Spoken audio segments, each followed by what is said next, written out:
Today, we are going to talk about a lighthouse for sellers in a sea of options. There are three different options that we're going to go over today. The first one is for sale by owners, the second is iBuyers, and the third one is the open market.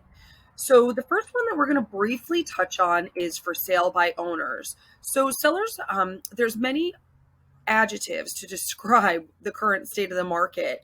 And so sellers do have many options and they believe that they can absolutely get top dollar for their home, which they can, but they don't understand a lot of the different nuances that go into it. So, when people decide that they want to do a FISBO or a for sale by owner, only 11% of sellers actually end up with that at the end of the transaction. So typically, when you are going to be selling your own house, some of the common comments and feedback that I receive that sellers don't realize is they do still typically have to pay a commission, because if they want to have a buyer that's already represented by an agent, oftentimes a savvy realtor is going to go ahead and negotiate their commission. And so that is going to still come out of the seller's net.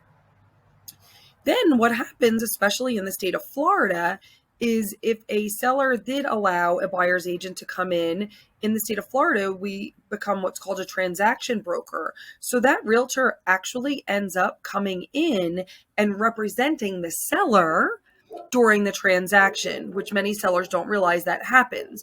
And this wasn't a realtor that they chose to represent them. This was someone that came by default because it's a buyer that they've agreed to work with. They do end up reducing price often, paying much in buyer incentives, and they do say it takes much longer to sell a house on your own, and they don't understand all the disclosures that are involved. Typically, 41% of sellers that want to go for sale by owner end up saying it's because they want to save money. However, with that being said, they sell for 26% average less for sale by owner versus being on the open market with a realtor. So I put some numbers on here for you to see what the actual seller would net if they go with an agent versus if they sell on their own. So even though the price is the same, because of the money they give in incentives, typically the amount of money they have to reduce by, they can actually make $65,000 more by selling with an agent, even though that's a little bit hard to understand. So I'd be happy to show you what a net sheet looks like and explain exactly where that math came from. The next option that we're going to talk about today is iBuyers. So these are internet buyers, institutional buyers, investor buyers. I stands for many different things.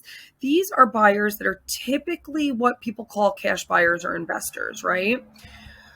Now, with that being said, sellers are not best served going into contract with a corporation for profit without representation. So let me explain what that means again. If you are going to have your home sold to an investor, to a major corporation, or an iBuyer, so some of those major companies that you hear lots of commercials from, they are for-profit industries, right? And for-profit corporations. They may give you a number that looks incredibly appealing. And a lot of the reason you go with them is because of the things that they appeal to. No hassle, no showings, no appraisal, no financing contingencies. There's a lot of buzzwords going on there, right? You have kids, you have dogs, you don't want to have strangers tramping through your house. Well, as a realtor, I have relationships with iBuyers that we can get you the same, if not better, offer that you would receive from those companies. And then again, as a realtor, you would have your own representation. So someone who does this in a full-time capacity on a daily basis that can talk you through your options and help you best understand. Whether you've sold one home or 15 homes, the market is constantly changing, and it's always good to have someone on your side that is in it every single day. The last thing that we're going to talk about is the open market. That's where you see open houses, you see for sale signs in people's yards. That is where a seller is going to get top dollar. So there's a few things as a realtor that you do. I have this 12-point proactive marketing plan that I put together to help get that top dollar for my sellers. So What that means is you have options. I want to be able to discuss all of those options with you. And with the iBuyers and with the open market, I can compare what those numbers would look like for you, what that showing would look like for you, what the hassle for your family would look like, what it would do for your life. We can sit down, we can have a conversation. I can get you those net sheets. So what a net sheet is that's where we take that top line, that price that you're going to sell the house for, and how much you're actually going to end up in your pocket, because that's really what's the most important at the end of the day, right? So I would love to have the opportunity to discuss these options with you. Reach out to me, send me a message, or ask me some questions. We can get you a net sheet and we can talk about your options so that we can make sure that you're fully protected. Can't wait to talk to you. Thanks.